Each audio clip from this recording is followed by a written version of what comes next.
गुरुर्ब्रह्मा गुरुर्विष्णू गुरुर्देव महेश्वरा सद्गुरु साक्षात परब्रह्मा तस्मै श्री सद्गुरवे नमः। जय जय रघुवीर समर्थ श्रीराम समर्थ। सद्गुरु चरणांना नतमस्तक होऊन आपण या शुभ्र सकाळच्या वातावरणामध्ये सर्वजण उपासना करूनच या श्रवणाला बसलेले आहात असं समजून आपण या निरूपणास सुरुवात करूया। मायबाप सज्जनांचं स्वागत आहे। समर्थांनी सांगितलेलंच आहे ना, म्हातारपण येणं एक असं सत्य आहे ना की जे आपल्याला स्वीकारावंच लागतं। तरुणपण आपण संपूर्ण कष्ट करण्यामध्ये घालवतो, सर्व जबाबदाऱ्या पार पाडण्यामध्ये घालवतो, पण नंतर वृद्ध काळामध्ये आपल्याला एक नवीन आयुष्याची ओळख होते आणि या वृद्ध काळामध्ये कोणीही आपल्या जवळचं उरत नाही, आपले सुद्धा परके होऊन जातात। या काळामध्ये सतत भूतकाळ आठवतो। आपण कोणासाठी काही केलं आहे ना, आपल्यासाठी कोणीही नाही। या त्रासानं खूप त्रास होतो आणि म्हातारपणीचं एक सत्य आहे ना, ही परिस्थिती आहे, हेच पटवून देणारं हे निरूपण आहे। म्हणूनच समर्थांनी सांगितलेलं आहे ना, मनुष्याच्या जीवनामध्ये किती जरी म्हातारपण आलं ना तरी भक्ती मार्गास कधी सोडू नये, भक्ती मार्गाला कधी दूर सोडून जाऊ नये। जर म्हातारपणी भक्ती मार्ग जर नसेल तर तुमची परिस्थिती एवढी वाईट असेल ना की तुम्हाला कोणाचाही आधार नसेल। म्हणून मनुष्यानं जोपर्यंत आपले हातपाय व्यवस्थित आहेत ना तोपर्यंत समर्थ मार्गी रूपी या नावेमध्ये बसावं। आणि ही समर्थ मार्गी नाव आहे ना ती पुण्याकडे नेत असते। म्हणून जेवढं आपल्या जीवनामध्ये जेवढं काही संचित आहेत ना, जेवढं काही पुण्य साठवण्याची जागा आहे ती पूर्ण मनुष्याने भरून काढावी। नाहीतर आजच्या या कलियुगाचा जर विचार केला ना तर आपण बघतो आहे की कितीतरी मुलं आपल्या आईवडिलांना सोडतात, घरामध्ये थारासुद्धा देत नाही। मग या अशा मुलांचं करायचं काय बरं? ज्या बापानं आईनं आयुष्यभर त्यांच्यासाठी शोषण केलं, कष्ट घेतले, तरीसुद्धा एक मुलगा आहे ना जेव्हा समजूतदार होतो त्याला समजूतदार म्हणावं का बरं? बघा, म्हणून या मुलांना आहे ना जर अगोदरच आपण योग्य संस्कार दिले असते तर अशी ती वागली असते का बरं आपल्यासोबत? नाही ना। म्हणूनच समर्थांनी सांगितलंच आहे ना, ही भाषा आहे ना ती प्रत्येकानं कशी वापरावी हे प्रत्येकानं ठरवलं पाहिजे। म्हणजे भाषा हे असं वस्त्र आहे ना, जे नीट पांघरलं नाही तर पूर्ण माणूस निर्वस्त्र होतो। म्हणजे काय बरं? म्हणजे या वैखरीमध्ये जर प्रेम नसेल, वैखरीमध्ये गोडवा नसेल तर फायदा आहे का जगण्याचा? कारण जगातील सर्वात स्वस्त गोष्ट आहे ना ती म्हणजे सल्ला आहे। एकाकडे मागा 1000 जण देतील आणि जगातील सर्वात महाग गोष्ट म्हणजे मदत आहे। तुम्ही 1000 जणांकडे मागा, कदाचित एखादाच भेटेल। म्हणूनच सल्ला आणि मदत आहे ना जास्त करून प्रत्येक मुलाला आपल्या आईवडिलांकडून भेटत असते। म्हणून आपल्या आईवडील आहेत ना आपल्याला नेहमी चांगला सल्ला देतात। जरी तुम्हाला तो चुकीचा वाटत असेल तरी त्यांच्यापासून कधीच दूर जाऊ नका। आईवडील तुम्हाला मदत जरी करतील ना तर त्यांचं काम आहे म्हणून करतील, म्हणजे ते आपलेपणा समजून मदत करतात। त्यांच्याकडून काही दुसरं काही हवं असतं का बरं? अजिबात नाही ना। मुलाकडून ते काही परतावा कधी घेतात का? नाही ना। म्हणून मुलानेच हे सर्व गोष्टी लक्षात ठेवायला हव्या। जेव्हा आपले आईवडील करते धरते असतात तेव्हा त्यांचं प्राण आहे ना, प्राण जाओपर्यंत तुमच्याशी योग्य पद्धतीनं वागतात। म्हातारपणा असेपर्यंत तुम्हाला जेवढी मदत करता येतील ना तेवढे ते मदतसुद्धा करतात। पण तुम्हाला जेव्हा पंख फुटतात ना तेव्हा तुम्ही आईवडिलांना विसरता। जेव्हा त्यांचे हातपाय व्यवस्थित राहत नाही तेव्हा तुम्ही त्यांना घरामध्ये ठेवत नाही. हे असं होतं का बरं? कारण आपल्या मुलांना भक्ती मार्ग नाही, समर्थ विचार नाही. आणि ज्या मुलाला भक्ती मार्ग नाही, समर्थ विचार नाही, भगवंताचं नामस्मरण काय आहे ते माहीत नाही, तर त्यांच्या आयुष्यामध्ये अशाच गोष्टी घडत राहणार.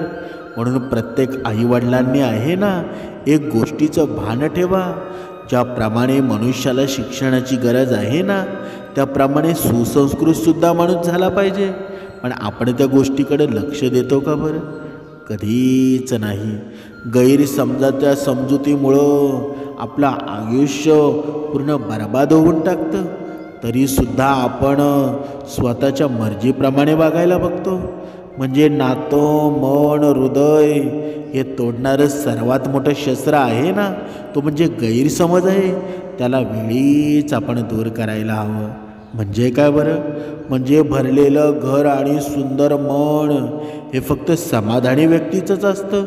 कारण तो व्यक्ती स्वतःकडे जे काही आहे त्यात खुश असतो आणि इतरांचं वाईट व्हावं हा विचार तो कधी करत नाही. आणि आपल्या आईवडील असेच असतात ना. बघा, आपण एका सुंदर उदाहरणाद्वारे स्पष्ट करणार आहोत की नक्की मुलांचं आणि आईवडिलांचं नातं कसं असायला हवं. आणि ज्यावेळी मुलं मोठी होतात त्यावेळी मुलं आईवडिलांसोबत कसे वागतात. बघा, रविवारचा दिवस होता आणि त्या आजोबांचं नाव होतं मनोहर. आणि हे मनोहर आजोबा होते ना आपल्या मुलांची भेटायला येईल म्हणून वाट बघत होते. मनोहर आजोबांना 2 मुले होती. एक मुलगी होती आणि त्यांना 8 दिवस झालं बरं नव्हतं. त्यांना एका आश्रमामध्ये ठेवलं होतं. त्यांचा नाश्ता झाला आणि सकाळच्या गोळ्या घेऊन झाल्या होत्या. एरवी ते TV पाहायचे आणि या वेळेला मात्र तब्येत बरी नसल्यामुळे ते झोपलेले होते. त्यांना BP सोडून कुठलाही आजार नव्हता. परंतु वय झालं ना की काही ना काही शरीराच्या तक्रारी सुरूच असतात. तेही त्याकडे दुर्लक्ष करून आलेला दिवस छान जगत होते. एक बघा, 90 पार केलेले आजोबा एका आश्रमामध्ये राहत होते आणि त्यांनी आयुष्यभर भरपूर कष्ट केले. त्यांनी गव्हर्नमेंट सर्व्हिस केली. त्या काळात पगार फार नव्हता, पण आजोबांनी त्यांच्या 3 मुलांना खूप शिकवलं आणि त्यांना त्यांच्या पायावर उभं केलं. त्यांची 2 मुले प्रकाश आणि आनंद दोघेही इंजिनियर होते. मुलगीही चांगल्या पोस्टवर कंपनीत मॅनेजर होती. तिघेही सेटल झालेले होते, शहरात राहत होते. पण आजोबांना आता घरी एकटं ठेवणं योग्य नव्हतं. कारण 2 मुलं आणि सुनाही जॉबमुळे बिझी राहत. घरी कोणीच नसायचं. मुले शाळेत जात होती. आजोबांना घरी एकटंच राहावं लागे. त्यांचे मेडिसिन आणि इतर काही गोष्टी हव्या असतील ना तर त्यांना वेळेवर मिळाव्यात म्हणून मुलांनी त्यांना आश्रमात ठेवायचा निर्णय घेतला. त्याचं मन सुरुवातीला तयार नव्हतं, पण त्यांच्या मिसेस गेल्यानंतर ते खूप एकटे पडले होते. त्यांना आश्रमात जायच्या आधी मुलगी कल्पना त्यांना भेटली आणि 2 दिवस सोबत राहिली. त्यांना काय हवं नको आहे ना ते सगळं घेऊन दिलं. बाकी आजोबांना तर पेन्शन मिळत होती. ते कधीही मुलांना 1 रुपयाही मागत नव्हते. पण बिझी लाईफ असल्यामुळं त्यांच्याकडं लक्ष द्यायला कुणालाच वेळ नव्हता. कारण प्रत्येकाला आपली स्वप्न पूर्ण करायची असतात. संसार असतो असं मुलांचं मत असतं. यात गुरफटलेले जातात सगळेच. पण आजोबांच्या घरची परिस्थिती अशीच होती. मग त्यांनीही मनाची तयारी केली की आपण आश्रमात जायचं आणि तेथे समन्वय करून लोकांसोबत छान आयुष्य काढायचं, आनंदी राहायचं, आनंदामध्ये जगायचं. आता आपलं काही हो, आपण परत माघारी घरी यायचं नाही. बघा, त्या आजोबाही मनोमन ठरवतात. आजोबांनी काही मागितलं तर सुनबाई म्हणायच्या, काय हो बाबा, तुम्हाला देईपर्यंत धीर नाही निघत का? कामं असतात महत्त्वाची, चालू असं उठता येत नाही. आजोबा समजून घ्यायचे, काही बोलत नव्हते. त्यानंतर त्यांना प्रत्येक गोष्ट मागितली तर असंच ऐकवलं जाईल, आपल्या घरामध्ये सुद्धा आपण तसं करतो ना. बघा काही जण करतात, जे समर्थ विचारांमध्ये आहेत ना ते नसतील करत. पण बघा पुढे सून आणि मुलगा दिवस नोकरी करायचे. नातवांशी त्यांना बोलावं म्हटलं तर त्यांना अभ्यास असायचा, क्लासेस असायचे. कधी कुणी बघा मित्र भेटला तर गप्पा मारायचे, पण त्यांना करमत नसत, कारण कोणीही त्यांच्याशी बोलायला नव्हतं. येणारा दिवस ते ढकलत होते. पण त्यांना आश्रमामध्ये ठेवण्यात आलं. त्यांनी आश्रमालाच आपलं घर समजायला लागले होते. त्यांना खूप आनंद झाला. त्यांच्यासारखी अनेक लोक त्यांना तिथे भेटत गेली. बघा गप्पा गोष्टी करू लागले. तिथे ते मन त्यांचं रमू लागलं. छान मजेत दिवस चाललेले होते. तिथला स्टाफ होता ना तो खूप छान त्यांची काळजी घेत होता. त्यामुळं त्या आजोबांचे दिवस छान जात होते. तेही मजेत होते. अधूनमधून मुलं त्यांना भेटायला येत. कधी कधी ते आजोबा आजारी पडायचे. वयोमानाप्रमाणे पण लगेच बरे व्हायचे. त्यांचा सगळा खर्च आहे ना त्यांच्या पेन्शनमधून करण्यात येईल. पण त्यांना कधी काही झालं त्रास तरी स्टाफ किंवा डॉक्टर त्यांना घरच्यांना फोन करून कळवायचे. तर त्यांना त्या मुलाचा राग यायचा. त्याला वेळ नसायचा. घरातही सगळं बघावं लागायचं. मुलगीही तिच्या संसारामध्ये आणि जॉबमध्ये बिझी होती. आजोबा खूप समजूतदार होते. ते कुणी भेटायला नाही आले तरी समजून घ्यायचे. त्यांची सर्वांशी मैत्री झालेली होती. स्टाफला ते खूप हसवायचे. म्हणून प्रत्येकाचा त्यांना लळा लागला होता. ते सर्वांना आवडायला लागले होते. दिवस असेच चालले होते. ते थोडे आजारी होते आणि अशक्तपणासुद्धा जाणवत होता. म्हणून आपल्या मुलाची वाट बघत होते. तो महिना झाला आला नव्हता. त्या दिवशी आजारी असताना ते झोपले. त्यांना आपल्या मुलाचा आवाज कानी पडला. त्यांना मनाला धीर आला. छान वाटलं. आपला माणूस सोबत असला ना की कुठलाही आजार असू दे, पण जर आधार मिळतो ना तेव्हा मनुष्याला लढण्याची ताकद मिळत असते. त्याच दिवशी थोड्या वेळाने त्यांच्या खोळी शेजारीच त्यांना बडबड ऐकू येत होती. ते गाढ झोपून गेले होते. परंतु पुसटचा आवाज येत होता. हे दुसरं तिसरं कोणी नसून त्या आजोबांचा मोठा मुलगा होता आणि सुनबाई होत्या. डॉक्टर आणि नर्सला बोलत होत्या की त्यांना बरं नाही आहे का, तुम्ही त्यांची ट्रीटमेंट करता का, काळजी घेता का, हे सर्व ठीक आहे ना.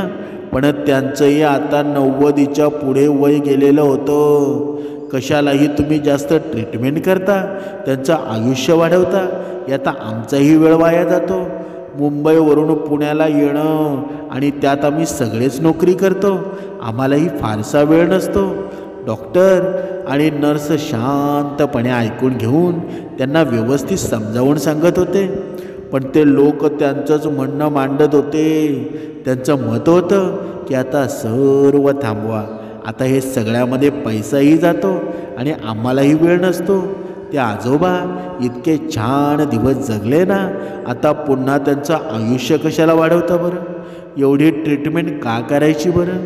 त्यांचं वय झालं ना आता. पण डॉक्टरांनी त्यांना सांगितलं, तुम्हाला बाबांची ट्रीटमेंट नसेल करायची तर त्यांना इथे राहू द्या.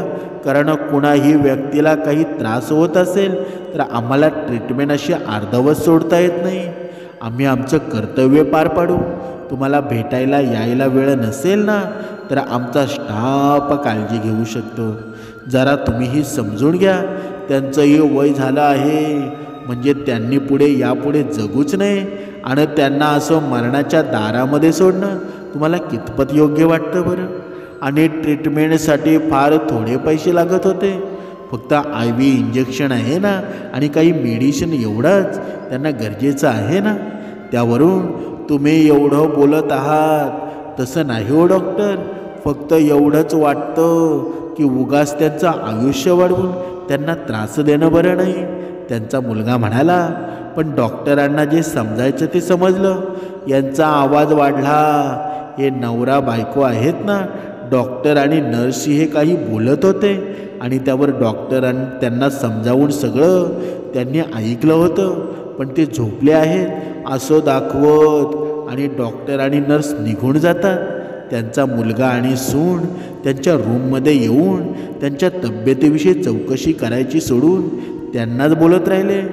बाबा, या वयामध्ये असं काही ना काही होतच असतं. तुम्ही लगेच डॉक्टरांना सांगता तुमचं नेहमीच आहे, मग ते आम्हाला कळवतात. आम्हालाही आमची कामं सोडून यावं लागतं आणि त्या डॉक्टरांना बोलायला काय जातं बरं, पैसेही लागतात ना. आजोबा शांतपणे ऐकून घेत होते.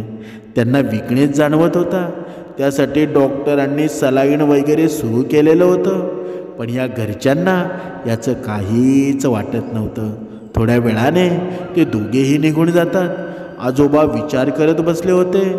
दुसरा मुलगा डॉक्टरांना भेटला आणि तोही त्याच विचारांचा होता. आता वय झालंय, जोवर राहतील तोवर ठीक, पण 90च्या पुढे वय गेलंय ना, तुम्ही फार काही करू नका, जेवढं जमेल तेवढंच करा. डॉक्टरांनी त्यालाही समजून सांगितलं. त्यांना फार मोठा आजार झालेला नाही की ज्यासाठी त्यांना एवढे पैसे लागतील. ही ट्रीटमेंट दिली की ते बरे होऊन जातील. त्यामुळं तुम्ही प्लीज समजून घ्या. डॉक्टरनं असं बोलताच तो निघून गेला आणि मुलांचा असे विचार बोलणं ऐकून ते आजोबा खचून गेले होते. रोज व्यायाम करणारे, सर्वांशी गप्पा मारणारे, मस्करी करणारे, हसत खेळत असणारे आजोबा नेहमी कधीतरी आजारी पडायचे, पण 2 दिवसात लगेच बरे व्हायचे. या वेळेमध्ये का कोण जाणे, त्यांची जगण्याची उमेदच संपून गेली होती. असं वाटत होतं की त्यांच्याकडे बघून ते त्या दिवशी खूप विचार करत होते. डॉक्टर सकाळी सर्व पेशंटला तपासण्यासाठी राऊंडला येतात. ते मनोहर आजोबांना तपासण्यासाठी गेले तेव्हा त्यांना ते काहीतरी विचारता असल्यासारखं वाटलं. शांत वाटत होते. डॉक्टरांनी त्यांच्याशी बोलण्याचा प्रयत्न केला. डॉक्टर म्हणाले. तेवढ्यात त्यांनी थांबवलं. म्हटलं की डॉक्टर, तुम्ही खूप करता हो माझ्यासाठी. नकळत डोळ्यात पाणी जमा झाले. नेहमी मला बरं करता, पण या वेळेस या घरच्या लोकांनाच वाटतं की मी जास्त दिवस जगू नये. ऐकलंय ना कालचं बोलणं. डॉक्टर म्हणाले. बाबा, तुम्ही काही काळजी करू नका, आम्ही आहोत ना तुमच्यासोबत. तुमची काळजी आम्ही घेऊ, तुम्ही फक्त काळजी घ्या. आजोबांनी नुसती मान हलवली आणि आजोबा मनात विचार करत होते की आपली माणसंही असा विचार करू शकतात का बरं, आणि यांना माझं काय करावं लागतंय. पैसे तर माझी सोय मी केलेली आहे, मी थोडंच कुणावर अवलंबून आहे, पण तरी यांना असं वाटतं. ते आज शांत होते. ते केअरटेकरला म्हणाले, मी जरा वेळ पडतो. त्यांना शांत झोप लागली होती. 4-5 दिवस डॉक्टर त्यांच्यावर ट्रीटमेंट करत होते. घरचे त्या दिवशी नका काही करू म्हणून सांगून गेले, पण डॉक्टर, नर्स, इथे लोक त्यांची सेवा करत होते, व्यवस्थित जेवण वगैरे करत. त्यांचे मित्र मनोहर रावांना धीर देत, तू लवकर बरा हो सांगत. तर त्यांनाही करमत नसत. 8 दिवस होतात आणि कुणाशी बोलणं नव्हतं आणि ते फिरले नव्हते. पण त्यांना पहिल्यासारखं छान व्हायचं होतं, आनंदात जगायचं होतं. वय इतकं होतं ना, पण खूप ॲक्टिव्ह आणि पॉझिटिव्ह विचारांचे, सर्वांना मदत करायचे. त्यांना आता ट्रीटमेंटमुळं एका बेडवर झोपून कंटाळा आला होता. त्यांच्यात आत्मविश्वास होता, खूप सहनशील होते. डॉक्टरांनीही त्यांना धीर दिला होता. ते बरे झाले, सगळ्यांना भेटले, त्यांना खूप आनंद झाला. पण मुले वेळ नाही म्हणून अजूनही भेटायला आली नव्हती. त्यांनी त्या दिवशी मुलाला असं बोलताना ऐकलं होतं. ते बोलणं त्यांच्या मनाला लागलं होतं. त्यांच्याकडे पैसा खूप होता, पण असं माझ्यासारखे इतरही लोक असतील, माझ्यासारखे त्यांना काय वाटत असेल बरं. त्यांना या गोष्टीचं खूप वाईट वाटतं. आपण कुणावर अवलंबून नसावं. तेव्हा त्या आजोबा डॉक्टरांना सांगून त्यांच्या घरच्यांना बोलवतात, त्यांच्या वकिलांना बोलवतात आणि वेळ बनवून देतात. आणि त्यांची सर्व मुले आणि त्यांची काळजी घेणारे डॉक्टर असे सर्व तिथे असतात. ते सर्वांना बोलावून घेतात आणि सांगतात की माझ्या मृत्यूनंतर माझी सगळी प्रॉपर्टी आणि जे काही पैसे असतील त्या आश्रमाच्या ट्रस्टच्या नावाने करा. तिथे त्यांच्यासारखे कोणी पेशंट आले, वयस्कर आले, तर त्यांची ट्रीटमेंट वगैरे मोफत मिळावी म्हणून आणि त्यांच्या मृत्यूनंतर स्वतःचं शरीर मेडिकल शिकणाऱ्या मुलांसाठी दान करावं. देहदान असं वेळ करतात ना की मुलांना त्यांची चूक कळते, त्या आजोबांची माफी मागतात, त्यांना घरी चला आता असं म्हणतात. परंतु आजोबा आश्रमात त्यांच्या परिवारासोबत राहणं पसंत करतात, ते घरी जात नाही. हे माझं घर आहे आता असं म्हणतात आणि त्या आजोबा तिथेच आनंदाने राहू लागतात. जन्म आणि मृत्यू कोणाच्या हातात नाही ना. ज्याला जन्म आहे त्याला मृत्यूसुद्धा आहे, पण प्रत्येकाला जगण्याचा अधिकार आहे. आपण ठरवणारे कोण आहोत बरं? समर्थांनी सांगितलंच आहे ना, कधी कधी आपल्यातले परक्यासारखे वागतात तेव्हा खूप त्रास होत असतो आणि परकी माणसं मात्र न सांगता खूप काही करून जातात. म्हणजे समर्थांनी सांगितलंच आहे ना, जर कोणी तरुण मुलगा किंवा मुलगी हे जे निरूपण ऐकत असेल ना, त्यांना एकच विनंती आहे, आपल्या आईवडिलांना, आपल्या सासू सासऱ्यांना कधीही दुरावा देऊ नका, कधीही वृद्धाश्रमामध्ये सोडू नका. त्यांनी सर्व आयुष्य आहे ना आपल्या मुलाबालांसाठी लावलेलं असतं.